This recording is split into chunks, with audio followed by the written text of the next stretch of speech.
যারা আর্জেন্টিনার যারা ছিল সাপোর্টার আমাদের ব্রাজিলিয়ানদের সাথে তারা যে সেভেন আপ এটা ওটা বলে এতদিন কটাক্ষ করেছে সেটা যদি দমিয়ে দেয় তাদেরকে দাঁতটা ভেঙে দেয় জানি।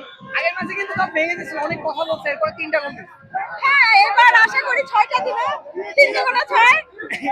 এখন কিন্তু অলরেডি দেখা যাচ্ছে আর্জেন্টিনার হিউজ সমর্থক চলে আসছে, তাদের কিন্তু খেলা না আছে। কারণ তারা টেনশনে আছে যে হ্যাঁ বাইরে যায় দেখে আসে তাদের বুক কাঁপছে, এই জন্য তারা এখানে আসে যে ব্রাজিলিয়ান সাপোর্টার যারা আছে তাদেরকে একটু মনোবলটা দমিয়ে দেয় এরকম বলে। ম্যাচের রেজাল্টে যখন ব্রাজিল জিতে যাবে তখন তো নিশ্চয়ই তাদের প্রতি কাউন্টার থাকবে নিশ্চয়ই। হ্যাঁ থাকবে, তারা আবার একটা এক্সাম্পল বের করবে, আগের কথা টেনে নিয়ে আসবে, ওদের কাজই তো যা লাভ করে তার থেকে বেশি লাভ হয়। সেভেন আপ সেই 14 সাল থেকে টেনে নিয়ে আসছে, অথচ দিছিল জার্মানি।